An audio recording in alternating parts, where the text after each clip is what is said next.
तो अभी तक हमने बहुत सारी बातें करी हैं और बहुत कुछ पढ़ लिया है, और आज जो मैं चैप्टर आपको पढ़ाने वाला हूं उस चैप्टर का नाम है गवर्नर जनरल्स। मैं थोड़ा तसल्ली से पढ़ाऊंगा, तो अगर कोई यूट्यूब पे देख रहा है तो 1.5 कर सकते हैं, बट मैं इसको बहुत धीरे से प्यार प्यार से पढ़ाने वाला हूँ। अच्छा चैप्टर है, काफी कुछ है इसमें और काफी कुछ हम ऑलरेडी पढ़ चुके हैं। तो ये जो चैप्टर है ये है गवर्नर जनरल्स। तो गवर्नर जनरल पढ़ने से पहले एक बार सारे गवर्नर जनरल्स के नाम याद कर लेते हैं और उनका टाइम ड्यूरेशन भी देख लेते हैं कि कौन कब से कब तक था। थोड़ी सी आसानी रहेगी चीजों को समझने के लिए। तो हमें जो स्टार्टिंग करनी है वो करनी है वॉरेन हास्टिंग से। इससे पहले रॉबर्ट क्लाइव और वो सब हम ऑलरेडी देख चुके हैं डिफरेंट बैटल्स के अंदर, कॉन्क्विस्ट के अंदर, battle of Plassey, battle of Buxar, वो सारा पिक्चर हमारे पास है। कॉन्क्विस्ट ऑफ बंगाल के अंदर हम रॉबर्ट क्लाइव का और वेंसी टाइट का चैप्टर हम पढ़ चुके हैं, जितना जरूरी थी उतनी इन्फॉर्मेशन हम ले चुके हैं। बट अभी मैं सिर्फ और सिर्फ गवर्नर जनरल्स के ऊपर फोकस कर रहा हूँ, गवर्नर्स के ऊपर भी नहीं, वॉइस रॉय के ऊपर भी नहीं। वॉइस रॉय समझ रहे हो 1858 के बाद, गवर्नर समझ रहे हो ना 1773 से पहले, रेगुलेशन एक्ट आने से पहले। तो अभी जो शुरुआत है वो पहले गवर्नर जनरल, उनका नाम है Warren Hastings. Warren Hastings, Warren Hastings, ठीक है। ये फर्स्ट गवर्नर जनरल थे। इनका जो ड्यूरेशन है वो है 1773 टू 85। सेकंड नंबर पे आते हैं हमारे, इनके बाद आपको पता ही है, थोड़ा सा टाइम गैप तो पता ही होगा, कॉर्नवालिस। इनका जो ड्यूरेशन था वो 1786 टू 93। थर्ड नंबर पे आते हैं हमारे पास जॉन सोरे। जॉन सोरे, क्योंकि आज मैं पीडीएफ से नहीं पढ़ा रहा, मैं लिख रहा हूं, इसलिए थोड़ा सा टाइम ज्यादा लगेगा। तो अगर यूट्यूब पे कोई भी देख रहा है तो उसको थोड़ा सा ज्यादा स्पीड पे देख लो, बट मुझे इस तरह से पढ़ाना है क्योंकि ये चैप्टर मुझे याद है। मैंने ये चैप्टर बहुत अच्छे से याद किया था बहुत पहले पढ़ाने के लिए, और कंप्लीट मुझे याद है पूरा अच्छे से। तो ज्यादा बेहतर है कि मैं इस तरह से पढ़ाऊं। और बेसिकली चैप्टर में चीजें इतनी है कि वो पीडीएफ से मजा नहीं आएगा, पीडीएफ की बहुत गंदी है। अगर मैं आपको पीडीएफ दिखाऊं ना तो आप बोलोगे सर रहने दो, पीडीएफ से मत ही पढ़ाओ। तो बेहतर है कि आप इसको क्या बोलते हैं, इसी जगह ये इसकी पीडीएफ है, अगर इसमें देखोगे आप तो इस तरह की कुछ पीडीएफ है इसकी। ये ऐसे क्या पढ़ाऊं मैं आपको, बताइए। ये है, और एक पीडीएफ और देखोगे तो कुछ इस तरह की है। ये रहा गवर्नर जनरल, ये बहुत ही छोटी पीडीएफ है। अब इसमें ओपन भी करूंगा तो ढंग से मैं इसको समझा भी नहीं पाऊंगा आपको, इतना छोटा छोटा है। ठीक है, ये इस तरह से है, तो इससे बेहतर है कि मैं इस ब्लैक बोर्ड पर पढ़ाता हूँ, ज्यादा ठीक रहेगा। तो वॉरेन हास्टिंग 1785 और कॉर्नवालिस के बारे में बात होगी। फिर थर्ड नंबर बात है जॉन सोरे, जिनका जो ड्यूरेशन था वो था 1793 टू 98। फोर्थ नंबर पे आता है, मैं सब याद कर दूंगा, सबको बेफिक्र रहिए आप। विलेस्ली, मैंने बार गलत कर दिया, इस फोर्थ नंबर पे आते हैं विलेस्ली। ठीक है, विलेस्ली आएंगे। ये थोड़ा कंफ्यूज मत हो जाएगा, ये लॉर्ड विलेस्ली अलग है, एक आर्थर विलेस्ली अलग है। आर्थर विलेस्ली आपको पता है, इनके छोटे जो कजिन ब्रदर थे, तो उनका चैप्टर आया था एंग्लो मराठा वॉर के टाइम पे, तो वो अलग है। एक क्वेश्चन भी आपने देखा होगा कल की क्लास के अंदर, उसमें आर्थर विलेस्ली दिया हो, तो आर्थर विलेस्ली लॉर्ड विलेस्ली नहीं है, ध्यान रखिएगा थोड़ा सा। तो विलेस्ली जो है ये है 1798 टू 1805, लगभग इतने ड्यूरेशन देते हैं। फिफ्थ नंबर पर आते हैं John Barlow, George Barlow, Barlow रखते हैं सिर्फ। इनकी जो ड्यूरेशन रहेगी वो रहेगी 1805 टू लगभग 2 साल तक रहते हैं, 7 तक। उसके बाद क्योंकि इनके टाइम पे कुछ प्रॉब्लम क्रिएट हो जाती है, वेलोर म्यूटिनी हो जाती है, उनको भागना पड़ता है, छोड़ के जाना पड़ता है। तो ये तो रही इनकी पिक्चर, 5 6 हो गए। छठे बात है 6 नंबर पर आएंगे मिंटो, लॉर्ड मिंटो। मिंटो साहब का टाइम है 1807 से लेके 1813। ये क्यों लिख रहा हूं मैं, आप समझ रहे होंगे कि मैं क्यों उन पे इतना फोकस कर रहा हूं, क्यों नाम प्लस टाइम पीरियड दोनों लिख रहा हूं, क्योंकि बहुत ज्यादा इंपॉर्टेंट है। अगर आपको नाम और टाइम पीरियड नहीं पता होगा तो इस टाइम पे जो इवेंट्स हुएंगे वो आपको कभी याद नहीं रहेंगे। तो तसल्ली से, मुझे पता है टाइम रात के लगभग 12 बजने वाले हैं, तो आराम से अपने बिस्तर पर रजाई में बैठ जाइए, आराम से सुनते रहिए, पीडीएफ आपको वैसे ही मिलने वाली है, तो बिंदास होकर सुनते रहिए, क्लास में कोई दिक्कत नहीं। बट मैं तसल्ली से इस चैप्टर को पढ़ाऊंगा, काफी इंपॉर्टेंट है प्रीलिम्स के हिसाब से। नेक्स्ट आता है लॉर्ड हास्टिंग। हास्टिंग, इनकी जो ड्यूरेशन है वो है 1813 टू लेके 1823, लगभग 10 साल की। हास्टिंग का नाम से हास्ट रोक दिया, हाल्ट से जो कर सकते हो, लगभग 10 साल तक इन्होंने जो गवर्नर जनरल जो चेंज हो रहा था वो रोक देंगे। हास्टिंग के बाद आएंगे अमरेस्ट, इसकी ट्रिक याद आ गई होगा कोई, मैंने बहुत पहले बताई थी वो ट्रिक, वो दोबारा बता देंगे। 1823 टू 28। नाइन्थ नंबर पे आते हैं हमारे, इसके बाद आएंगे लॉर्ड विलियम बेंटिक। बेंटिक के बारे में आपने कल पढ़ ही लिया था, थोड़ा सा सोशियोइकोनॉमिक चेंजेस के अंदर। 1828 टू 35। 10th नंबर पे आते हैं मैटक्लिफ। मैटक्लिफ है 1835 टू 36। 11 नंबर पे, आप मन में बोलते रहो ऑटोमेटिकली कौन आना चाहिए, आपको पता है सारी चीज आप पढ़ चुके हो, ऑकलैंड। ऑकलैंड फॉल याद आ गया होगा, ठीक है, एंग्लो अफगान वॉर। 1836 to 42। और ये टाइम ड्यूरेशन याद रखना ऐसी कोई बहुत बड़ी ट्रिक है कि सर आपने कैसे याद कर लिया, हमसे तो नहीं होगा, ये आराम से याद रख सकते, कोई बड़ी चीज नहीं है। 12th नंबर बात है, एक बस थोड़ी सी प्रैक्टिस वाली बात है। 12th नंबर पे आ सकते हैं हमारे पास ऑकलैंड के बाद कौन सा, लॉर्ड इलेनबर्ग। बट इलेनबर्ग का कुछ इतना खास रोल नहीं है, बस उसने ये था कि आके उन्होंने जो वापस से जो ब्रिटिश ईस्ट इंडिया कंपनी की जो फोर्सेस थी अफगान में, उसको रिट्रीट करने का ऑर्डर दिया और दोस्त मोहम्मद को बरी कर दिया, बस इतना सा था। इलेनबर्ग के बारे में ज्यादा नहीं है, तो उसको मैं छोड़ देता हूँ, लिख देता हूँ लॉर्ड इलेनबर्ग।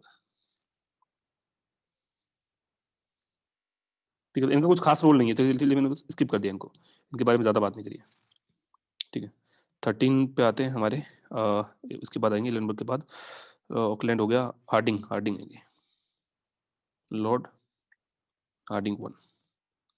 14 पे आएंगे, बहुत ही इंपॉर्टेंट, डलहौसी। काफी बड़े हैं ये डलहौसी भाई साहब का जो चैप्टर है। 15 पे हम ऐड कर देंगे लॉर्ड कैनिंग, जो लास्ट गवर्नर जनरल होंगे, लॉर्ड कैनिंग। ठीक है, तो ये हार्डिंग और ये इनके टाइम ड्यूरेशन लिख देते हैं। तो लॉर्ड हार्डिंग का टाइम ड्यूरेशन रहेगा हमारा 1844 टू लेके 1848। डलहौजी करेगा 1848 टू 1856 और कैनिंग करेगा 1856 टू 57। अब इनमें कुछ इंपॉर्टेंट पॉइंट्स हमें देखने की जरूरत है, तो उसके लिए मैं पेन का कलर चेंज कर लेता हूं, तो आपको इंपॉर्टेंट पॉइंट समझ आ जाएंगे। देखिए इंपॉर्टेंट पॉइंट क्या है, सबसे पहले कि जो लॉर्ड कैनिंग है, ये लॉर्ड कैनिंग है last governor general, last governor general, plus इसके साथ में ये फर्स्ट वॉइस रॉय भी है, क्योंकि आपको पता है 1858 में क्वीन विक्टोरिया प्रोक्लेमेशन और साथ में गवर्नमेंट इंडिया एक्ट आ गया 1858 में, और उसके बाद ईस्ट इंडिया कंपनी को जो पावर थी वो सीधे क्राउन को ट्रांसफर होगी। तो अब क्राउन को रिप्रेजेंट करने के लिए कौन आ जाएगा, वाइस रॉय। तो पहला वाइस रॉय कौन है, कैनिंग। लास्ट गवर्नर जनरल भी कौन है, कैनिंग। ये पॉइंट ठीक है। डलहौजी के टाइम में बहुत कुछ होगा, अनेक्सेशन होगा। मेन तो आप ये याद सकते हो कि इस भाई साहब ने जो अनेक्सेशन के लिए पॉलिसी इस्तेमाल की बहुत ज्यादा है, अनेक्सेशन। ठीक है, तो अनेक्सेशन के लिए, और उसके बाद ये फेमस है। हार्डिंग के बारे में कुछ खास ऐसा है नहीं। और ऑकलैंड के बारे में आपको पता ही है कि इसके बारे में जो मेन पॉइंट था वो था एंग्लो अफगान वॉर। मेन जो ऑकलैंड के बारे में है वो है एंग्लो अफगान वॉर। तो ऑकलैंड भाई साहब के बारे में एंग्लो अफगान वॉर। ठीक है, मैटक्लिफ के बारे में कुछ खास नहीं। लॉर्ड विलियम बेंटिक के बारे में इंपॉर्टेंट पॉइंट क्या था, ये first governor general of India थे, याद है, governor general of India. Governor general of Bengal को गवर्नर जनरल ऑफ इंडिया बोल दिया गया। साथ में एक पॉइंट इंपॉर्टेंट और है इनके बारे में कि इन्होंने मेडिकल कॉलेज बनाया था, इनके टाइम पे मेडिकल कॉलेज बना था कलकत्ता में। आपको ये पीडीएफ भी मिल जाएगी जो मैं लिख रहा हूँ, बोर्ड वाली, अगर आपको ये अच्छी लगे तो। अमरेस्ट के बारे में कुछ खास नहीं है। अमरेस्ट के बारे में आप ये बोल सकते हो इसके टाइम में जो मेन जो था वो था Anglo Burma war, Anglo Burma war. Main main point है, बता देता हूँ मैं इन सब के बारे में। लॉर्ड हास्टिंग के बारे में क्या है, एंग्लो मराठा तो है ही है खैर, उसके अलावा एंग्लो नेपाल है, एंग्लो नेपाल। लॉर्ड मिंटो के बारे में क्या है, इसने एक ट्रीटी करी बस किसके साथ में, हमारे रणजीत सिंह के साथ में, ट्रीटी ऑफ अमृतसर। ठीक है, तो इनके बारे में हो गया। अब बात करते हैं हम वॉरेन हास्टिंग के बारे में। तो वॉरेन हास्टिंग तो खैर ऑब्वियसली इन सब में सबसे ज्यादा इंपॉर्टेंट वॉरेन हास्टिंग ही है। काफी कुछ चेंजेस किए, तो ये ऑलरेडी हम पढ़ चुके हैं। इनके बारे में मेन जो चीज आपको याद रखनी है, first governor general of Bengal, first governor general of Bengal. इसने गवर्नर ऑफ बंगाल को गवर्नर जनरल ऑफ बंगाल बना दिया और उसके अंदर ही मद्रास और बॉम्बे को सबसिम कर दिया, वो अपने अंडर में ले आया। कॉर्नवालिस ने क्या करा कि भाई कॉर्नवालिस के लिए तो सिविल सर्विसेज का बाप बोलते हैं इसको, फादर ऑफ सिविल सर्विसेज। ठीक है, जॉन शोरे के बारे में क्या बोलेंगे कि जॉन शोरे ने कुछ नहीं भाई साहब, योगा बहुत करता था। कैसे याद रख सकते हो, एक बुक लिखी थी योगा वशिष्ठ, तो वो जॉन शोरे, आप जॉन सीना से याद रख सकते हो जो डब्ल्यूडब्ल्यू का डब्ल्यूडब्ल्यू में है, तो योगा टाइप से याद रख सकते हो कि जॉन सीना योगा पसंद करता है। वेलेस्ली के बारे में क्या, सब्सिडी अलायंस सिस्टम, मेन तो इसका यही था। जॉर्ज बार्लो, बार्लो के बारे में एक है वेलोर म्यूटिन्यूटी। तो इस तरह से ये हमने मेन मेन पॉइंट्स देख लिए। गवर्नर जनरल वॉरेन हास्टिंग के बारे में मेन चीज, कॉर्नवालिस, जॉन शोरे, ठीक है, वेलेस्ली बार्लो। यहां तक तो आपको एज इट इज ये पूरा याद हो ही गया होगा। इसके बाद में जो नेक्स्ट आते हैं वो है हमारे लॉर्ड मिंटो, हास्टिंग। अब ये ऐसे याद रखते हो कि 7वें नंबर पर हास्टिंग आएगा जो रेस्ट करेगा, हास्टिंग आएगा रेस्ट करेगा 10 साल के लिए। तो हास्टिंग के बाद कौन आएगा, रेस्ट, चेक कर लो, हास्टिंग के बाद कौन आएगा, रेस्ट, रेस्ट करेगा। तो उसके बाद बेंटिक कहां पर रेस्ट करेगा, कि आप मान सकते हो बेंच पे बैठ कर रेस्ट करेगा, तो बेंच पे बैठेगा, वहां पे कॉफी भी पिएगा, मैटक्लिफ, ठीक है, ऑकलैंड। मतलब एक सिंपल सा, कोई बहुत बड़ी ट्रिक नहीं है, ये इजीली आपको पूरा याद हो जाएगा। इसके लिए कोई स्पेशल ट्रिक बनाने की जरूरत नहीं है। देर आफ्टर ये तो है ही है लॉर्ड इलेनबर्ग, जिसके बारे में कुछ खास नहीं था। इसने ये था कि इसने रिट्रीट करने का ऑर्डर दे दिया था अफगान से, साथ में दोस्त मोहम्मद को छोड़ दिया था, ठीक है, उसको रिहा कर दिया था। हार्डिंग और ये वाला, तो ये पूरा मैंने जो 14-15 गवर्नर जनरल जो हम पढ़ने वाले हैं वो पूरा आपके सामने लिख दिया एज इट इज। इन सब का टाइम ड्यूरेशन लिख दिया, मेन मेन पॉइंट मैंने आपको इनके बारे में बता दिया है। हम स्टार्ट करते हैं हमारे सबसे पहले गवर्नर जनरल के बारे में जो पढ़ने वाला है और वो है वॉरेन हास्टिंग। तो हम पढ़ने वाले हैं वॉरेन हास्टिंग के बारे में, मेन के जो भी इन्होंने काम किए, वॉरेन हास्टिंग।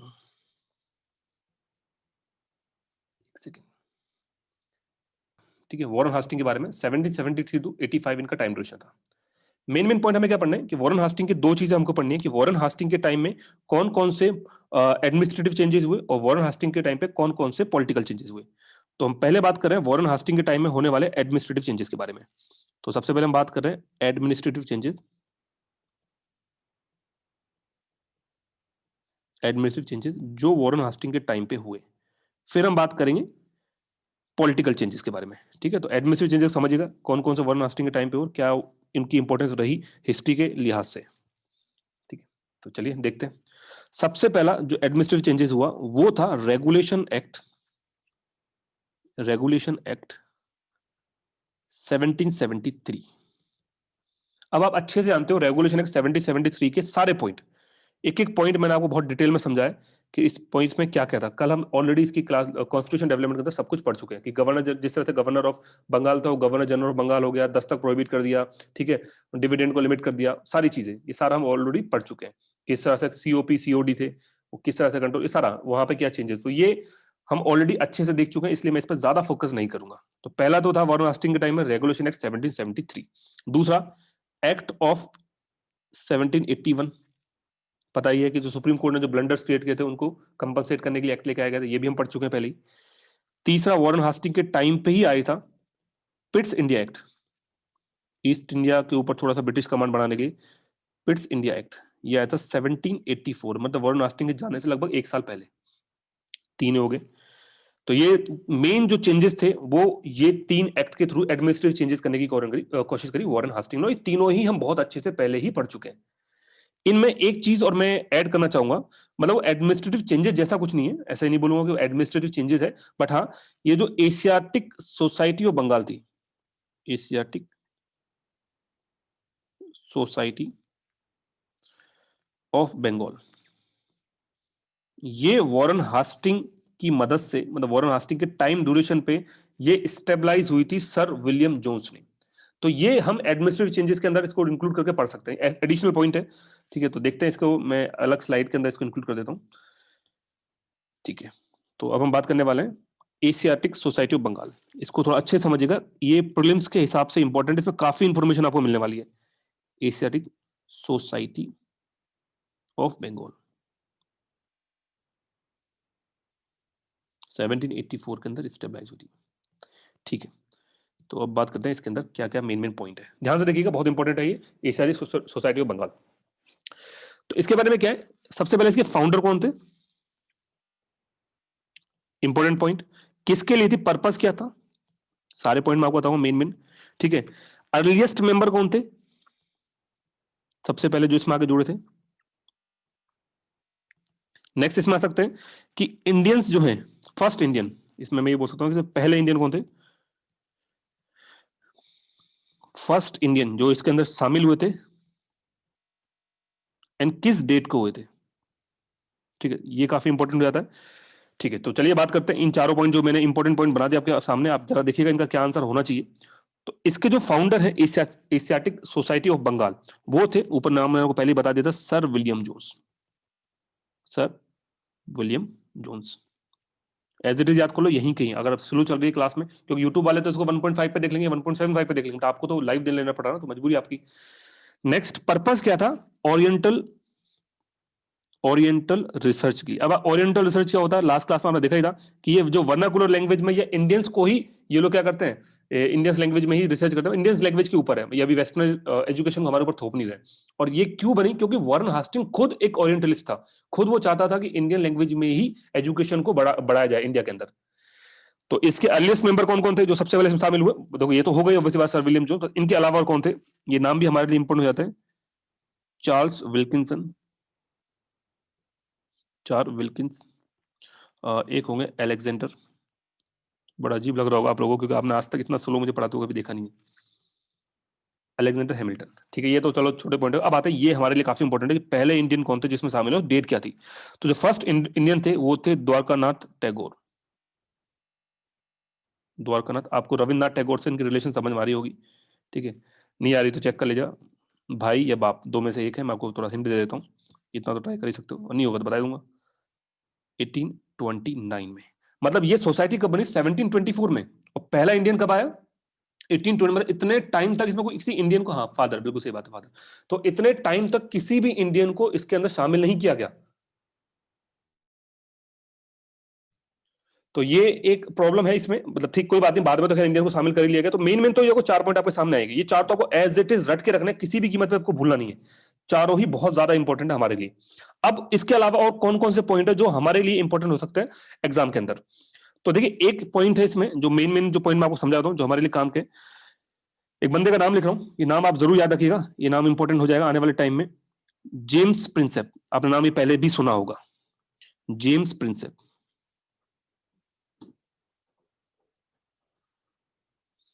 इन भाई साहब ने 1837 के अंदर ब्राह्मी स्क्रिप्ट थे, ब्राह्मी, अशोकन एडिक्ट्स के बारे में आपने सुना ही होगा।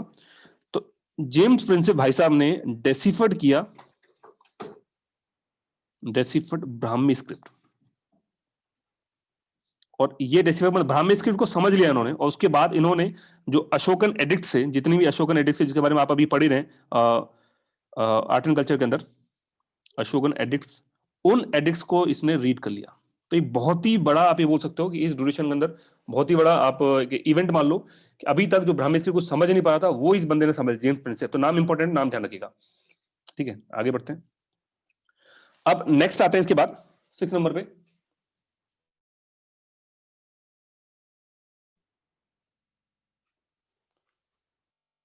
प्लीज आप मुझे बताइएगा, अभी मैंने कुछ बोला, मेरी क्लास मेरी, हाँ भाई, ठीक है, तो स्लो है, मैं कोई बात नहीं। हाँ, तो हमने जॉन जेम्स प्रिंसेप के बारे में तो पढ़ ही लिया कि जेम्स प्रिंसेप ने जो ब्राह्मी स्क्रिप्ट को डेसिफर्ड करा, अशोकन एडिक्ट्स को रीड करा, उसके अलावा संस्कृत को इंग्लिश में ट्रांसलेशन किया, और जो फर्स्ट बुक पब्लिश करी वो कौन सी थी? रामायण। ये अभी जस्ट आपने नेक्स्ट स्लाइड के अंदर देखा था, ये वाला। तो ये सारे पॉइंट इंपॉर्टेंट है, इनको ध्यान रखिएगा। जितने भी पॉइंट मैं आपको बता रहा हूँ, ये पढ़ाने का मकसद ये है, आप भले ही ये थोड़ा सा आपको बोरिंग लग रहा होगा क्लासेस की, यार इस तरह स्लो चल रहा है, लेकिन ये जो भी पॉइंट मैं लिख रहा हूँ वो आपको इतने अच्छे से याद होंगे, पीडीएफ से कभी याद नहीं होंगे। ये एक एडवांटेज भी है, एक ड्रॉबैक भी है कि थोड़ा चीजें स्लो है, बट कोई इशू नहीं। अब पहले ये इसमें पीडीएफ मेरी बात उतनी अच्छी थी नहीं, इसलिए मुझे ऐसा करना पड़ा। आइए अब देखते हैं कि अदर ट्रांसलेशन जो इस टाइम पे हुए, ये सारे ट्रांसलेशन इंग्लिश में। ध्यान रखिएगा, जिस भी बुक का मैं नाम लिख रहा हूँ ये सब इंग्लिश में ट्रांसलेट किए गए। तो सबसे पहले चार्ल्स विल्किंसन ने, दो किताबें हैं, बहुत इंपॉर्टेंट बुक्स हैं, इनको ट्रांसलेट किया इंग्लिश के अंदर। एक थी भगवत गीता, भगवत गीता, ठीक है। एक जो किताब थी चार्ल्स विल्किंसन की वो थी हितोपदेश, हितोपदेश, ठीक है। तो ये दो बुक्स को चार्ल्स विल्किंसन ने इंग्लिश में ट्रांसलेट करा। विलियम जोन्स के बारे में आते हैं, तो विलियम जोन्स ने चार इंपॉर्टेंट पॉइंट इनके बारे में। एक तो ये है कि एक अभिज्ञान शकुंतलम थी कालिदास की, उसको ट्रांसलेट किया इंग्लिश के अंदर। एक जयदेव की गीता गोविंद आती है, और एक मनुस्मृति है, और एक ऋतु समहरा करके किताब आती है उसके अंदर। तो इनके बारे में चार पॉइंट लिख देता हूं मैं। तो एक तो है हमारा अभिज्ञान शकुंतलम, अभिज्ञान, अभिज्ञान अभिज्ञान सॉरी ऐसे होगा, शकुंतलम, अभिज्ञान शकुंतलम, ठीक है। एक तो ये बुक है जो कालिदास की है। एक थी गीता गोविंद, गीता गोविंद, ये जयदेव की बुक है। एक जो तीसरा जो इंपॉर्टेंट काम किया उन्होंने वो था मनुस्मृति को कन्वर्ट करा इंग्लिश के अंदर, मनुसंहिता को, स्मृति नहीं, सॉरी मनुसंहिता, स्मृति नहीं होगा, मनुसंहिता होगा। और चौथा जो हो जाएगा इसके अंदर फोर्थ पॉइंट, वो हम लिख सकते हैं कि ऋतु संहारा करके, उसमें इन्होंने कुछ एडिटिंग करी, तो एडिटिंग ऑफ ऋतु संहारा। तो ये चार पॉइंट आप याद रख सकते हैं, बाकी और डिटेल में बाद में देख लेंगे, अभी फिलहाल ये चार पॉइंट रखिए कि विलियम जोन्स के बारे में अभिज्ञान शकुंतलम, गीता गोविंद, मनु संहिता और एडिटिंग ऑफ द ऋतु संहारा। सेली बुक के बारे में बात करते हैं, तो सेली बुक के बारे में दो पॉइंट है, वो आपको याद रखना है। मैं छोटा सा इसको मिटा देता हूँ, थोड़ा सा जगह बना लेते हैं, ठीक है। तो सेली बुक के बारे में, सेली बुक ने क्या करा, तो ये जो सेली बुक भाई साहब है, इनकी दो बुक्स है, दो चीजें उन्होंने ट्रांसलेट करी। फर्स्ट थिंग अमरकोश आता है, अमरकोश, इसको बोलते हैं संस्कृत का लेक्सिकॉन। ग्रामर से आपसे बोल सकते हैं, ग्रामर है एक, संस्कृत का लेक्सिकॉन बोलते हैं इसको। तो ये भी आ सकता है कि संस्कृत का लेक्सिकॉन किस बुक को बोला जाता है, तो अमरकोश। उस अमरकोश को कन्वर्ट करा इन्होंने इंग्लिश में। ठीक है। दूसरी जो इंपॉर्टेंट चीज करी इन्होंने, सेली ब्रुक से याद रख सकते हैं, तो इन्होंने किया था कि हिंदूज लॉ जो है सक्सेशन के ऊपर, कॉन्ट्रैक्शन के ऊपर, वो ट्रांसलेट करे इन्होंने। तो मैं सीधा से लिख देता हूं, Hindu laws on succession, succession and and contracts. कि तो दो ये सेली बुक के बारे में इंपॉर्टेंट पॉइंट हो गए। अब बात करते हैं विल्सन के बारे में। तो ये जो विल्सन भाई साहब हैं, इनके बारे में 3 पॉइंट बहुत इंपॉर्टेंट है। तीनों पॉइंट को आप थोड़ा सा याद रख सकते हैं। विल्सन आप ऐसे भी याद रख सकते हैं कि विल्सन हमने कहाँ सुनते हैं, टेनिस देखा है, टेनिस में अगर आपने कभी बॉल खेली हो तो विल्सन की बॉल आती है, तो आप कुछ टेनिस से इसको याद रख सकते हैं, टेनिस में विल्सन की बॉल आती है, तो उससे कुछ हमको याद रखना है। तो याद कैसे रखेंगे कि विल्सन भाई साहब ने सबसे पहले मेघदूत जो है कालिदास की, मैं आपको बताता हूँ कैसे याद रखना है, कालिदास की जो मेघदूत थी उसको कन्वर्ट करा। दूसरा 18 जो टोटल 18 प्रिंसिपल पुराण है, प्रिंसिपल पुराण, उन पुराणों को इंग्लिश में कन्वर्ट करा। एंड तीसरा जो था, एक राज तरंगिणी करके किताब आती है कालिदास की। तो अब याद कैसे रखना, देखो अगर विल्सन मतलब टेनिस हो गया, अब टेनिस में मान के चलो तो बंदा टेनिस खेले, ऐसा समझो कि भाई टेनिस का मैच चल रहा है, 18 लोग टेनिस का मैच खेल रहे हैं, ठीक है, 18 लोगों को टूर्नामेंट चला है, बट बारिश आ गई, मेघदूत है ना, बारिश आ गई, और बारिश आने के बाद ऐसा लगा कि राज को तरंग होता है ना, कई बार बोलता है कि आपने देखा हो बारिश आती है तो बोलते हो, कहीं मूवी में दिखाया गया कि वॉयलिन बनना स्टार्ट हो जाता है, उसे कि कुछ तरंगे बनना स्टार्ट होगी, राज तरंगिनी। बस हो गया, इतनी सी ट्रिक है, कुछ ज्यादा कोई खासम खास ट्रिक तो है नहीं। कि विल्सन जब भी आएगा आपको दिमाग में आ जाएगा 18 लोग मैच खेले टूर्नामेंट, 18 प्रिंसिपल पुराण को कन्वर्ट करा, मेघदूत, बारिश और राज तरंगिनी, ठीक है, तो ये आराम से हो गया। प्लस एक इंपॉर्टेंट चीज और है कि ये इस बंदे ने, विल्सन ने, इनको ना सिर्फ इंग्लिश के अंदर बल्कि इंग्लिश के अलावा 2 लैंग्वेज में और ट्रांसलेट करा। वो लैंग्वेज कौन सी थी? फ्रेंच एंड फ्रेंच और जर्मन। तो मतलब इंग्लिश के अलावा ये 2 लैंग्वेज और है जिसमें विल्सन ने अपनी बुक्स को, इन बुक्स को ट्रांसलेट किया। तो कैसे याद रख सकते हैं कि आप टेनिस टूर्नामेंट याद करो, टेनिस टूर्नामेंट फ्रेंच और जर्मन, बस हो गया। तो ये इनके बारे में है। और जो हमने पीछे पढ़े वो कैसे याद रखना है, तो उसमें कुछ खास नहीं, चार्ल्स विल्किंसन। तो अब ये कैसे याद रखना कि भगवत गीता हितोपदेश, तो आप ये याद रख सकते हैं। वैसे तो डब्ल्यू बहुत सारी चीजें यहाँ पे, चार्ल्स विल्किंसन के अंदर भी है, विलियम जोन्स में भी है, सेली ब्रुक के अंदर भी, बट इसको ट्रिक मैंने कुछ ऐसी स्पेशल कोई ट्रिक इसकी बनाई नहीं है।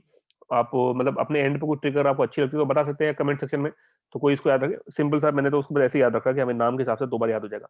विलियम जोन्स है तो इस तरह से 4-4 पॉइंट है मेन, कहीं ट्रिक बनता है। हाँ, ये सेली बुक में आप बोल सकते हैं, सेली बुक थोड़ा सा लगता है ना ब्रह्मचर्य जैसे कुछ है, तो उसमें आप ये सेली बुक को इंग्लिश में सेलिब्रेसी जो बोलते हैं ना, ब्रह्मचर्य, तो वैसे। तो ब्रह्मचर्य में क्या होगा, Hindus law of succession and कंट्रोशन के, भैया वो उसको कुछ नहीं चाहिए, सब कुछ छोड़ के भाग जाएगा, अमर कोश अमर हो जाएगा, तो कुछ ऐसे कुछ ट्रिक बना लो। ये सिमिलर विलियम जोन्स में आएंगे तो वेलकम, तो वेलकम में क्या करेंगे, अभिज्ञान शकुंतलम हो गया, गीता गोविंद वेलकम कर रहा है, साथ में मनुस्मृति पढ़ रहा है, और ऋतु जो है, ऋतु समझ लो पानी देगा, वो इस तरह से कुछ एक ट्रिक जनरेट करो खुद की। डब्ल्यू से वेलकम बनाओ, वेलकम में घर के मेंबर जोड़ दो। चार्ल्स विल्किंसन में कुछ और ट्रिक बना दो, उसके अंदर ये कर दो, मतलब भगवत गीता हितोपदेश। तो दैट हमको ये चीजें याद है, हमें हमारा मकसद सिर्फ याद करने का है, तो ठीक है।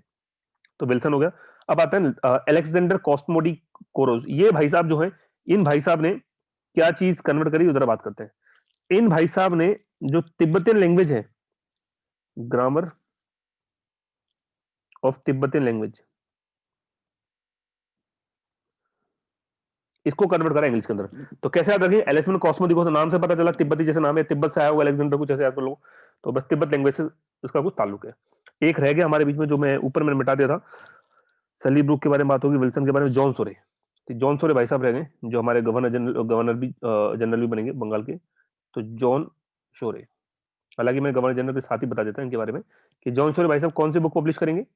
उस बुक, बेसिकली ये जो है योगा से रिलेटेड कुछ बोला था मैंने कि सर योगा से रिलेटेड कुछ होगा, तो इनकी जो किताब है वो है योगा वशिष्ठ। तो ये जो बुक है वो है योगा वशिष्ठ, जॉन सी ने याद रख लिया, बस हो गया, आराम से आपको याद हो जाएंगे। देख लो यही याद कर लो विल्सन के बारे में, ये वाला कि बारिश आ गई, तरंगे बनने लगे, 18 लोग मैच खेले थे, जॉन सीना योगा करता है, अलेक्जेंडर तिब्बत से आएगा, ठीक है। और उसके अलावा जो बाकी है कि विल्सन, विलियम्स में कैसे रहेंगे, विलियम्स कि सेरेना विलियम्स मान चलो घर पे आ रही है, ठीक है, या कुछ भी मान लो कि विलियम्स या जोन्स आ रहा, निक जोन्स आ रहा है इंडिया में, प्रियंका चोपड़ा का जो हस्बैंड है वो। तो कुछ ऐसा भी बना सकते हैं कि वो अगर इंडिया में आ रहा तो वेलकम किया जा रहा, विज्ञान शकुंतलम मूल के गोविंदा जी वेलकम कर रहे हैं, ठीक है, मनु संहिता पढ़ रहे हैं, ऋतु आ रही है, तो ये कुछ ऐसा हो गया।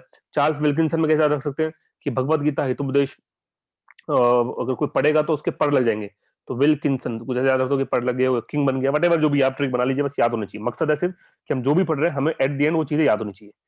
चलो अब आगे बढ़ते हैं। तो ये तो हमने पढ़ लिया कि कौन सा क्या पढ़ा, एशियाटिक सोसाइटी ऑफ बंगाल के बारे में मेन मेन कौन कौन बंदे थे, कौन कौन सी बुक पब्लिश करी, वो सब हो गया। अब आगे चलते हैं। हमारा जो टॉपिक चला था वो था governor general William Warren Hastings. तो वॉरेन हास्टिंग से जुड़े जुड़ी क्या क्या इन्फॉर्मेशन मैंने आपको बता दी, एडमिनिस्ट्रेटिव चेंजेस बता दिए, क्या क्या किए। अब हम बात करेंगे पॉलिटिकल चेंजेस के ऊपर। तो मैं एक बार दोबारा सारी पीडीएफ स्लाइड आपको दिखाता हूँ जो भी हमने अभी तक पढ़े।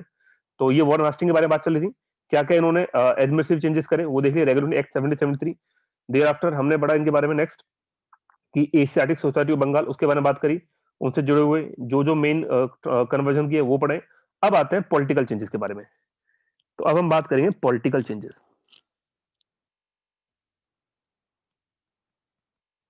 पॉलिटिकल चेंजेस, क्या क्या पॉलिटिकल चेंजेस किए वॉरेन हास्टिंग ने अपने टाइम ड्यूरेशन के अंदर। तो देखिए सबसे बड़ा जो इवेंट वॉरेन हास्टिंग के टाइम, वैसे तो कई सारे इवेंट इंपॉर्टेंट इवेंट हुए, बट जो सबसे बड़ा इवेंट आप बोल सकते हैं वो था इस पूरे ड्यूरेशन में मराठा और मैसूर वॉर। तो हम यहां जुड़ेंगे सबसे पहले second Anglo Mysore war. Duration आपको याद है 1782-84 ये रहता ड्यूरेशन। और सेकंड जो आया था वो होगी सेकंड एंग्लो मैसूर हो जाएगी, और first Anglo Maratha war.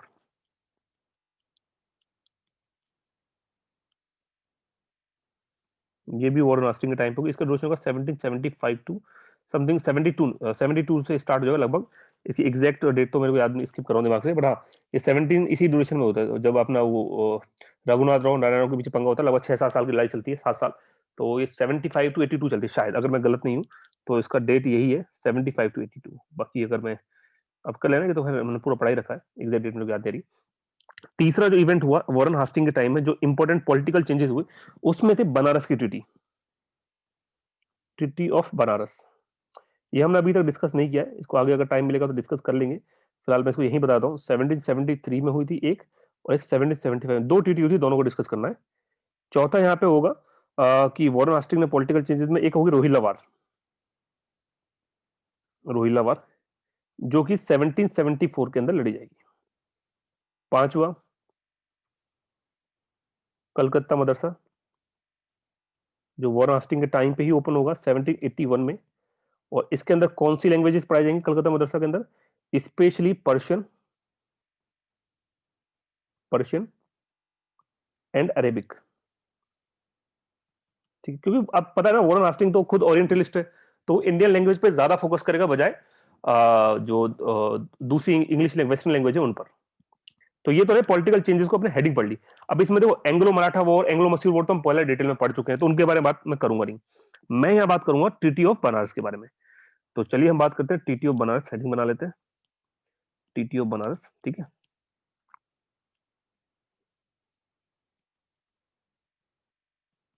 Treaty of, अच्छे समझिएगा इसको। यूट्यूब पे देख रहे होंगे और सभी लोग यूट्यूब पे देख रहे होंगे इसको खैर ज्यादातर, तो इसको आप थोड़ा सा स्पीड बढ़ा लीजिए इसकी, तो आपको थोड़ा सा ठीक लगेगा। 1.5 कर लीजिएगा। ठीक है, तो ट्रीटी ऑफ बनारस के बारे में क्या पॉइंट है, दो ट्रीटी हुई है, हम बात करेंगे सबसे पहले फर्स्ट ट्रीटी के बारे में। तो जो सबसे पहली ट्रीटी होगी ट्रीटी ऑफ बनारस की होगी 1773 में, फर्स्ट ट्रीटी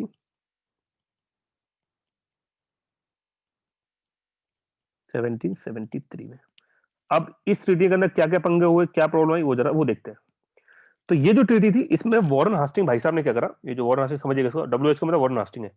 इसने दो जगह है इलाहाबाद एंड कोरा, इन दोनों को दे दिया उठा के किसको, सुजाउद्दौला को। कुछ समझ में आ रहे हैं सर, याद आ गया, बिल्कुल याद आ गया, सुजाउद्दौला। ये वही कहानी है जो आप याद करिए इलाहाबाद ट्रीटी के अंदर सुजाउद्दौला से इलाहाबाद और कोरा ये दोनों लेके किसको दे दिए थे, शाह आलम टू को। शाह आलम टू को फिर इलाहाबाद के अंदर प्रिजनर बना दिया गया था। 1773 में वॉरेन हास्टिंग ने वापस कर दिया सुजाउद्दौला को। तो इलाहाबाद और कोरा किसको मिल गए, सुजाउद्दौला को। ठीक है, पहला ये पॉइंट हुआ। बट इसके बदले में क्या बोला गया कि जो ये क्या नाम हमारा ये सुजाउद्दौला है ये मदद करेगा। एक सेकेंड, ठीक है, एक सेकेंड। तो वॉरेन हास्टिंग ने इलाहाबाद और कोरा सुजाउद्दौला को दे दिया, फर्स्ट थिंग, फर्स्ट ट्रीटी के अंदर दो ट्रीटी हमको पढ़नी है। साथ में ये बोला कि अगर इन केस कल को रोहिल्लास की तरफ से कुछ भी पंगा होता है मतलब रोहिल्ला अगर इनके ऊपर अग्रेशन करते हैं तो उसके खिलाफ ही सपोर्ट करेगा वॉरेन हास्टिंग, किसको, अवध को, इसको सुजाउद्दौला अवध को। बट हाँ, बदले में इसको पैसा मिलना चाहिए, बदले में क्या होगा, पेमेंट। तो मैंने थोड़ा शॉर्ट में लिखा है, आप समझ गए होंगे कि वॉरेन हास्टिंग रोहिल्ला के खिलाफ जो भी अग्रेशन होगा उसमें सपोर्ट करेगा, बदले में उसको पेमेंट चाहिए, कैश में पैसा चाहिए। तो ये तो थी first treaty, first treaty simple से खत्म होगी। अब बात करते हैं सेकंड ट्रीटी के बारे में कि सेकंड ट्रीटी के अंदर क्या क्या इंपॉर्टेंट पॉइंट आएंगे। तो जो सेकंड ट्रीटी होगी ये होगी 1775 में। इस ट्रीटी को एक और नाम से जाना जाता है, इसको बोलते हैं ट्रीटी ऑफ फैजाबाद। ठीक है, इसका नाम है treaty of Faizabad, treaty of Faizabad. देखते हैं क्या क्या इंपॉर्टेंट पॉइंट हुआ ट्रीटी ऑफ फैजाबाद के अंदर, क्या क्या मेन मेन चीजें हमें याद रखनी है इस इवेंट में। तो इसमें क्या होगा कि सूजा इस समय तक, सूजा 770 में सूजा की डेथ हो जाएगी, तो सूजा डाइड, सूजा जा चुका है, पिक्चर सूजा क्लोज हो चुका है। अब सूजा के बाद इसका नया सक्सेसर आएगा, न्यू सक्सेसर असफुद्दौला। ठीक है, तो न्यू सक्सेसर आ गया। अब इस सक्सेसर को बहुत बड़ा अमाउंट एज अ सब्सिडी, आपको पता है सब्सिडी अलायंस सिस्टम वो बाद वाला नहीं पहले वाला सब्सिडी ट्रीटी, तो ब्रिटिश ट्रूप पहले से मौजूद है, उनके लिए बहुत ज्यादा पैसा इसको पे करना पड़ रहा है। तो जो असफुद्दौला आया न्यू सक्सेसर, उसको बहुत बड़ा अमाउंट ब्रिटिश ट्रूप को देना पड़ रहा है, वो दे नहीं पा रहा है।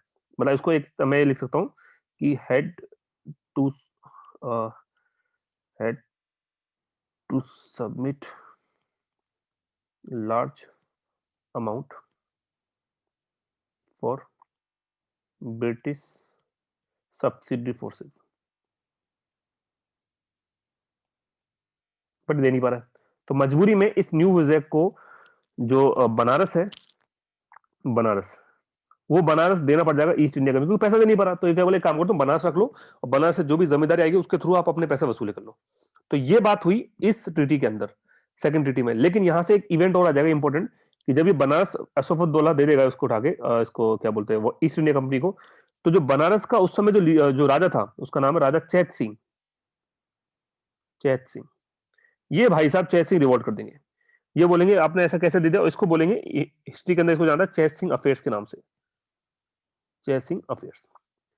ठीक है, तो अगर ये सुजा असफुद्दौला नहीं देता तो चैत सिंह भी दिक्कत नहीं करता। तो चैत सिंह अफेयर्स में इतना ही याद रखिएगा, 1781 में लगभग 5 से 6 साल के बीच में ये अपना पूरा एक तरह से रिवोल्ट करता है। हालांकि वो रिवोल्ट को ईस्ट इंडिया में आसानी से सप्रेस कर देती है, तो उसका मैटर खत्म होता है। तो ये एक इंपॉर्टेंट इवेंट था जो डिफरेंट ट्रीटीज के था, कि ट्रीटी ऑफ बनारस में फर्स्ट ट्रीटी क्या थी वॉरेन हास्टिंग के साथ, और सेकंड ट्रीटी क्या थी वो भी मैंने आपको बता दी। अब एक और इवेंट पड़ता है इसमें, वो था रोहिल्ला वार, रोहिल्ला वॉर ऑफ 1774। तो देखते हैं इस वॉर के अंदर क्या था। इस पर्टिकुलर वॉर में आपको आपको याद आ रहा होगा, तो शायद मैंने अवध के टाइम में बताया था कि किस तरह से रोहिलखंड को इसने सुजाउद्दौला ने अनेक्स किया था। तो ये उसी के बारे में पूरी पिक्चर चल रही है। अब ये होता क्या, पूरी इवेंट को अच्छे से समझिएगा कि जो मराठा है, मराठा वो अटैक कर देता है रोहिलखंड के ऊपर। तो मराठा अटैक कर रहे हैं किसके ऊपर भैया, रोहिलखंड के ऊपर, रोहिलास। सो मराठा अटैक रोहिलास।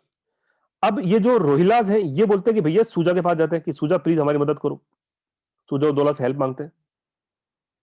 सुजाउद्दौला की मदद करता है, बट बोलता है बदले में मुझे क्या चाहिए, बदले में पैसा चाहिए, in return of money, cash payment. तो बदले में सुजाव इनकी मदद करने के लिए रेडी होता है। ठीक है, मदद मदद कर देता है, मराठा वापस चले जाते हैं। लेकिन मराठा जाने के बाद ये जो मनी इसको प्रॉमिस किया था वो ये अब रोहिलास इसको नहीं देते हैं, सुजाउद्दौला को मना कर देते हैं कि हम पैसा नहीं देंगे। तो इससे गुस्सा होके सुजाउद्दौला चला था ईस्ट इंडिया कंपनी के पास, और Shuja-ud-Daula plus east India company दोनों मिलकर, और इसी ईस्ट इंडिया कंपनी प्रॉमिस करता सुजाउद्दौला कि मैं आपको 40 लाख रुपए दूंगा, आप मेरी मदद करिए। और ये अटैक कर देता है रोहिलखंड पे, और फाइनली अनेक्स कर लेता है किसको, रोहिलखंड को। ठीक है, तो ये था रोहिल्ला वार ऑफ 1774। तो इस तरह से रोहिलखंड को किसने अनेक्स कर लिया, अवध ने, सुजाउद्दौला ने, किसकी मदद से, वॉरेन हास्टिंग की मदद से। लेकिन ये इवेंट बहुत ज्यादा क्रिटिसाइज किया गया यूरोप के अंदर, और वॉरेन हास्टिंग को बोला गया, वॉरेन हास्टिंग के ऊपर चार्ज लगाए destroying a nation. Warren Hastings को बोला गया कि आपने एक नेशन को डिस्ट्रॉय कर दिया, डिस्ट्रॉय करने की कोशिश करी। क्वेश्चन ऐसे क्या बन सकता है कि इस पे चार्ज लगे, नहीं, क्वेश्चन यहां से बनेगा कि इस पे ये चार्ज लगाए किसने। तो वॉरेन हास्टिंग के ऊपर ये जो इंपीचमेंट के चार्ज है ये लगाए थे एडमंड ब्रूक, नाम ध्यान रखिएगा जिन्होंने इसके ऊपर चार्ज लगाए थे। और दूसरा था इसमें एक जेम्स फोक करके था, चार्ल्स फोक्स करके था, चार्ल्स फोक्स। और एक बंदा था गिलबर्ट करके था, और एक शेरिडन कुछ था, तो एग्जैक्ट नाम तो याद नहीं रहा, पीडीएफ में जाएगा वो। शेरिडन करके था और एक गिलबर्ट था।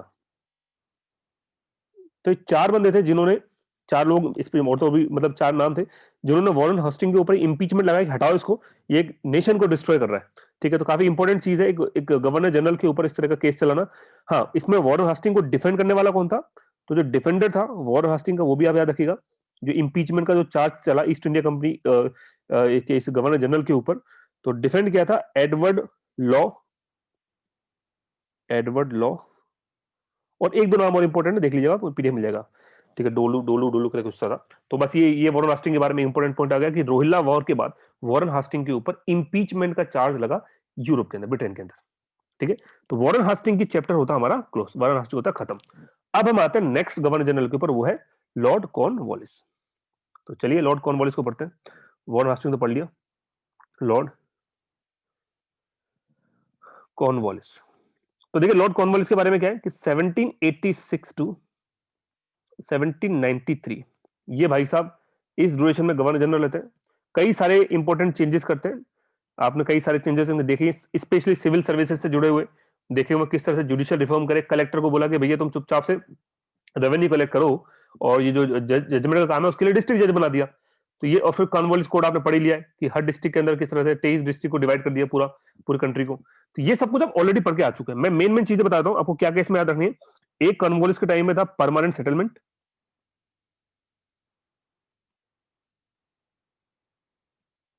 Permanent settlement of Bengal. ये वही लैंड रेवेन्यू सिस्टम के अंदर ना। तो ये कॉर्नवालिस कहीं इंट्रोड्यूस किया था। इसमें क्या था, अगर आपको याद कराऊं, तो इसके अंदर ये था कि जो जमींदार है, जमींदार इस सेटलमेंट में वो रखेंगे 11%, लगभग 11%। और जो लगभग 89% उनको क्या देना पड़ेगा, रेंट। तो ये था परमानेंट सेटलमेंट। और भी इसके बारे में पॉइंट थे। दूसरा जो इंपॉर्टेंट काम हुआ कॉर्नवालिस के टाइम पे, वो था इसका कॉर्नवालिस कोड। कॉर्नवालिस कोड जो कि इंट्रोड्यूस हुआ था 1793 में, इसके जाने से पहले। इस कोड में कुछ नहीं किया, वही बने कलेक्टर जो है उसके साथ जुडिशियल पावर उससे छीन के डिस्ट्रिक्ट जज को दे दी गई। पूरे कंट्री को 23 डिस्ट्रिक्ट में डिवाइड कर दिया गया। वहां पे लॉ एंड ऑर्डर पुलिस के हाथ में था, लॉ जज के हाथ में था, और रेवेन्यू कलेक्टर के पास में था। साथ में हिराके ऑफ कोर्ट जो वगैरह बनाई थी, वो सारे पॉइंट आपको पता ही होंगे, ये हम ऑलरेडी बात कर चुके हैं। प्लस कुछ अदर वर्क भी थे जो मैं आपको ऑलरेडी बात कर चुका हूं, बट फिर भी बता देता हूँ। जो अदर काम जो इस ड्यूरेशन में हुए, उसमें से जो इंपॉर्टेंट वर्क है वो हम देख लेते हैं। First of all, civil service introduce करने का क्रेडिट किसको आता है? लॉर्ड कॉर्नवालिस को। थानों को मॉडर्नाइज करने का क्रेडिट किसको आता है? लॉर्ड कॉर्नवालिस को। मॉडर्नाइज थानास। ठीक है, इसके अलावा करप्शन को, ब्राइवरी को भी इसने सप्रेस करने की कोशिश करी, उसके बदले में इसने पेमेंट भी बढ़ाई, हुई अलग चीज है। एक इंपॉर्टेंट काम यहाँ पे हुआ था, वो था Sanskrit college. Sanskrit college eight Banaras, जिसको ओपन किया गया था 1791 में। और ये जो बंदा था उससे बंदा था जोनाथन डंकन। Jonathan Duncan. ठीक है, इसके अलावा एक बहुत ज्यादा इंपॉर्टेंट इवेंट था, जो काफी बार में इसके बारे में पहले ही बात कर चुका हूं, कि कॉर्नवालिस भाई साहब ने जो कोर्ट फीस लगा करती थी, कोर्ट के अंदर जो फीस लगा करती थी उसको खत्म कर दिया। और इसकी वजह से लिटिगेशन बढ़ गए, मतलब लोग जाके कोर्ट में केसेस करना स्टार्ट हो गए। और ये काफी ज्यादा लिटिग, और ये क्वेश्चन यूपीएससी में ऑलरेडी आ चुका है। ठीक है, तो ये कुछ इवेंट्स है कॉर्नवालिस के टाइम पे। एक और इवेंट्स है, वो भी मैं आपको बता देता हूँ, बट वो हम इसके बारे में पहले बात कर चुके हैं। कॉर्नवालिस से जुड़ा हुआ थर्ड एंग्लो मैसूर वॉर। ठीक है, ये हम ऑलरेडी इसके बारे में बात कर चुके हैं। 1790 से कब तक रहेगा, ये 92 तक। बस, तो ये कुछ पॉइंट थे कॉर्नवालिस से जुड़े हुए, बाकी इसमें कुछ खास है नहीं कॉर्नवालिस में। नेक्स्ट गवर्नर जनरल वो आएंगे सर सर जॉन सोरे। ठीक है, ये ले लेते हैं एक सेकंड। तो अब है next governor general sir John Shore. ये भाई साहब 1793 टू 1798 रहेंगे, इस ड्यूरेशन तक ये गवर्नर जनरल रहेंगे। और क्या क्या इंपॉर्टेंट इवेंट्स होंगे वो हम देख लेते हैं इनके ड्यूरेशन में। तो बहुत ज्यादा कुछ इंपॉर्टेंट नहीं था। एक तो आपको वही था, चार्टर एक्ट ऑफ 1793 आया था, चार्टर एक्ट ऑफ 1793, और इसके बारे में हम डिटेल में बात कर चुके हैं, तो आई थिंक इसमें बारे में बात करने का कोई सेंस बनता नहीं दोबारा। दूसरा है, पहली बात हो चुकी है कॉन्स्टिट्यूशन डेवलपमेंट लेक्चर में, आप देख सकते हैं बैटल ऑफ खारदा, ये बट इंपॉर्टेंट इवेंट है, ये हम देख लेते हैं। बैटल ऑफ खारदा 1795 में हुआ ये बैटल। इस बैटल में क्या हुआ, इस बैटल में कौन कौन मेन इसके पार्टिसिपेंट थे वो देख लीजिए, और क्या क्या मेन मेन चीज हुई वो देख लीजिए। तो देखिए इस बैटल में क्या होगा, इस बैटल में एक तो होगा निजाम और एक होगा Peshwa Madhavrao. Battle of Kharda, Madhavrao second, ठीक है। निजाम जो था भाई साहब वो क्या बोलते हैं, इनके ईस्ट इंडिया कंपनी के अंडर प्रोटेक्शन में था। फिर भी ईस्ट इंडिया कंपनी ने इस बैटल में इसको सपोर्ट नहीं करा, और ये बैटल ये लोग जीत जाते हैं, पेशवास। ये मतलब इसको रेड पेंसिल लेता हूँ, ये बैटल जो है मराठा जीत जाते हैं, तो इसको मराठा इस बैटल को जीत जाते हैं वो। और यहाँ ये निजाम को ईस्ट इंडिया कंपनी के प्रोटेक्शन में होने के बाद में भी ये लोग निजाम की मदद नहीं करते। क्यों नहीं करते? क्योंकि जो भाई साहब जॉन सोरे था ना, ये कौन सी पॉलिसी फॉलो करता था, याद है वो, याद आ रहा है? Policy of non intervention. भाई इतना ज्यादा नॉन इंटरवेंशन कर रहा है कि जो इसके प्रोटेक्शन में उसको भी सपोर्ट करने के लिए नहीं आ रहा, ठीक है। तो ये याद रखिएगा, इस बैटल में निजाम ईस्ट इंडिया कंपनी के प्रोटेक्शन में होने के बावजूद, क्यों निजाम की प्रोटेक्शन में आ रहा है, याद करो, एंग्लो मैसूर वॉर। तो एंग्लो मैसूर के बाद से निजाम चला गया इसकी झोली के अंदर, थर्ड एंग्लो मैसूर वॉर के बाद ईस्ट इंडिया कंपनी के पास। तो ठीक है, वो ईस्ट इंडिया कंपनी मदद कर रही है उसकी, क्योंकि उसने मैसूर में के खिलाफ मदद की थी ईस्ट इंडिया कंपनी की। तो इनके अंडर में होने के बाद में भी इनकी मदद नहीं करता, और ये हार जाता निजाम। एक और इंपॉर्टेंट चीज है इस बैटल ऑफ खरदा के बारे में, कि वो आखिरी बैटल थी जिसको सारे मराठा चीफ ने मिलकर लड़ाई करी। अब सारे मराठा चीफ आप जानते हैं, मैं किनके बारे में बात करूं, होलकर सिंधिया, होलकर सिंधिया, और कौन सा था, हाँ जो जो चार पांच जो थे, ठीक है। तो वो सारों ने मिलकर, आखिरी बैटल थी जो लास्ट बैटल, जिसमें सारे मराठा चीफ मिलकर एक साथ लड़ाई करी। तो ये खत्म होते हैं। और ये जॉनसन के बाद में एक इंपॉर्टेंट इवेंट और क्या था, कि इन्होंने योगा वशिष्ठा को ट्रांसलेट करा किससे, संस्कृत से इंग्लिश में। तो जॉनसन की पिक्चर होगी खत्म। तो जॉन सोरे के बारे में इतने से पॉइंट है, ज्यादा पॉइंट नहीं है। अब आते हैं, बहुत ही इंपॉर्टेंट गवर्नर जनरल है इस पूरे ड्यूरेशन का, मतलब वन ऑफ द बेस्ट मान सकते हो ईस्ट इंडिया कंपनी के हिसाब से, लॉर्ड विलेस्ली।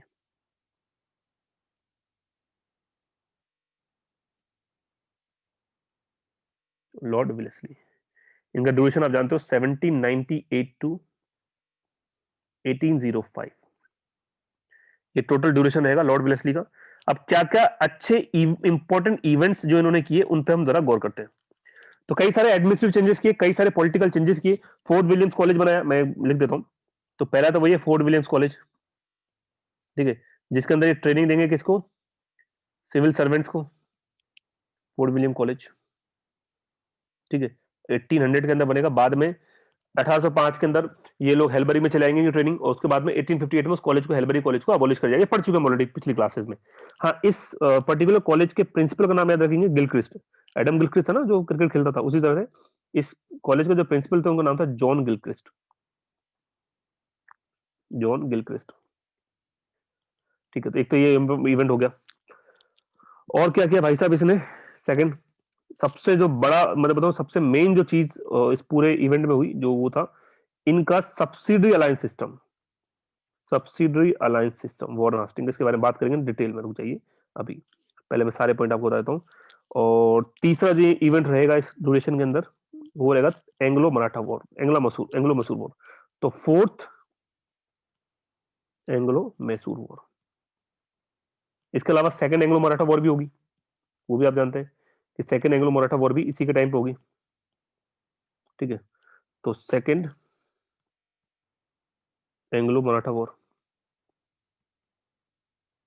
ये सारे पॉइंट तो हम पढ़ चुके हैं पहले, हमें सारे पॉइंट तो ऑलरेडी पहले हम देख के आ चुके हैं। हमें यहाँ किस चीज के ऊपर फोकस करनी है, हमें यहाँ फोकस करनी है सब्सिडी अलायंस सिस्टम के ऊपर।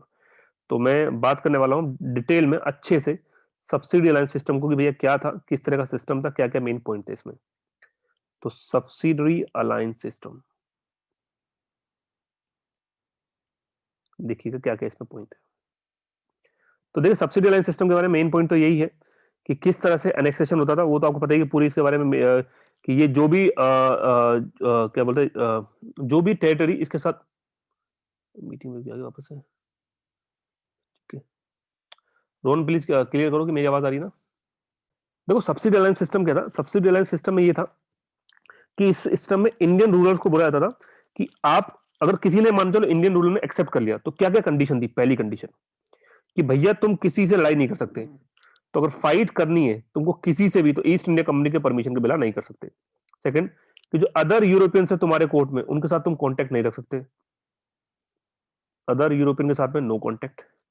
थर्ड पॉइंट क्या था, कि जो बहुत बड़ी स्टेट्स है, बड़ी स्टेट मतलब जैसे मराठा हो गए, मैसूर हो गए, चल मैसूर में उनको मान सकते हैं, ठीक है, तो मैसूर हो गया, या और भी कोई बड़ी स्टेट में आते हैं तो निजाम, हैदराबाद का निजाम हो गया, पेशवा हो गए, या कर्नाटक हो गई, या अवध हो गई, ठीक है, तो इस तरह की जो बड़ी स्टेट है ना, वो बड़ी स्टेट क्या करेंगे, उनकी जो आर्मी होगी उसको कंट्रोल करेगा ब्रिटिश जनरल, ठीक है, प्लस एक उनकी ईस्ट इंडिया कंपनी की आर्मी भी रहेगी उस मतलब वहां पर उस इलाके के अंदर, और उस आर्मी की कोस्ट को पूरा करने के लिए स्टेट का एक पोर्शन दे दिया जाएगा ईस्ट इंडिया कंपनी को, वो वहां टैक्सेस वगैरह लगा के अपनी आर्मी की कोस्ट की भरपाई करेगी।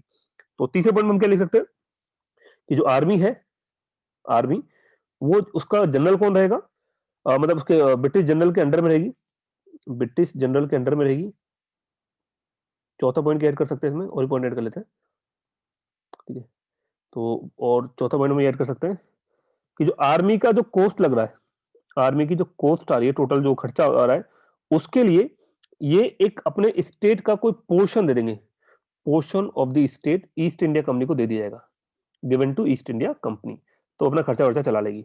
लेकिन अगर कोई स्मॉल स्टेट है, छोटी सी स्टेट है, बहुत बड़ी स्टेट नहीं है इनकी तरह, जैसे मान सकते हैं तंजौर ले सकते हैं, ठीक है, तंजौर एक छोटी स्टेट थी, तो अगर कोई स्मॉल स्टेट है, तो उस स्मॉल स्टेट को अपनी आर्मी तो रहेगी उसके पास, सारी कंडीशन एक टू जेड सेम है जो ऊपर थी, कि ये ईस्ट, ये वाली सेम, तो ये जो कंडीशन थी सबके लिए मैच करती है, फाइट नहीं करोगे, यूरोपियन नहीं आएगा, आर्मी के अंदर ब्रिटिश जनरल के कंट्रोल में रहेगी, आर्मी रहेगी, आर्मी सब कुछ रहेगा, बट ये नहीं रहेगा कि आर्मी की कॉस्ट की भरपाई करने के लिए पोर्शन, ये नहीं रहेगा, वो ईस्ट इंडिया कंपनी खुद भरपाई करेगी।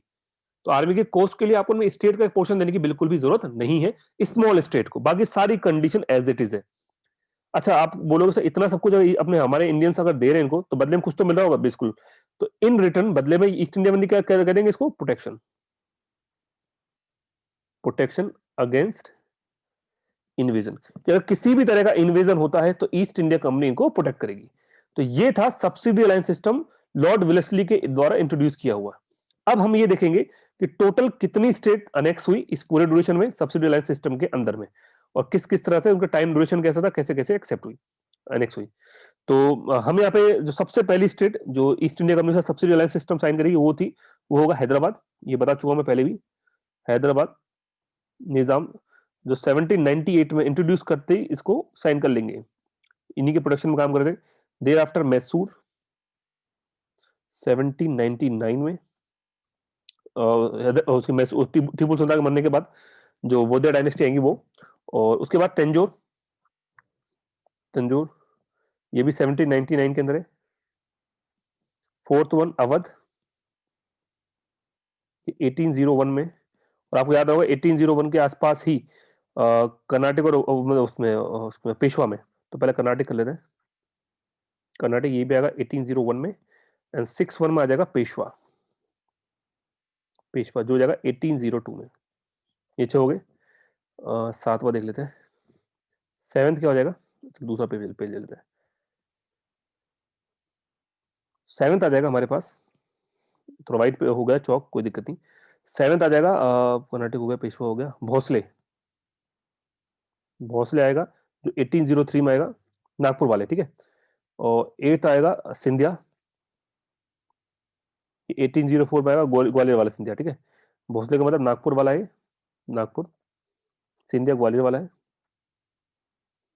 नाइन्थ पे आएगा होलकर, और भी छोटी मोटी स्टेट है, मैंने ज्यादातर बड़ी स्टेट का लिखा है, छोटी स्टेट का जिक्र नहीं किया है, ये 1818 के अंदर है, इंदौर वाले, ठीक है। तो इस तरह से ये मेन मेन पॉइंट इस ड्यूरेशन में रहे जो विलेस्ली के टाइम पे हुए। तो आप आई थिंक आप आराम से इसको कर सकते हैं, कोई दिक्कत आपको आएगी नहीं।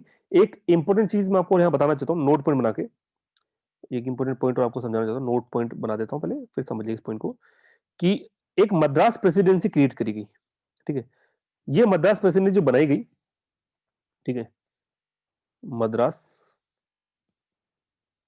प्रेसिडेंसी ये बनी थी तंजौर, जिसमें सब्सिडी अलायंस सिस्टम साइन किया था, प्लस कर्नाटक को मिला के, ये बाद में जो मद्रास प्रेसिडेंसी क्रिएट की जाएगी, वो तंजौर जो ऊपर एनेक्स हुआ था सब्सिडायरी सिस्टम 1799 के अंदर, और कर्नाटक, इन दोनों को मिला के मद्रास प्रेसिडेंसी ये स्टेबलाइज की थी। तो आई थिंक यहाँ तक पूरा अच्छे से हो चुका है, सारी पॉइंट मैंने आपको अच्छे से समझा दिए, जितने भी पॉइंट थे हमने कर लिए। अब हम बात करते हैं नेक्स्ट गवर्नर जनरल की। 2 मिनट रुक जाइए।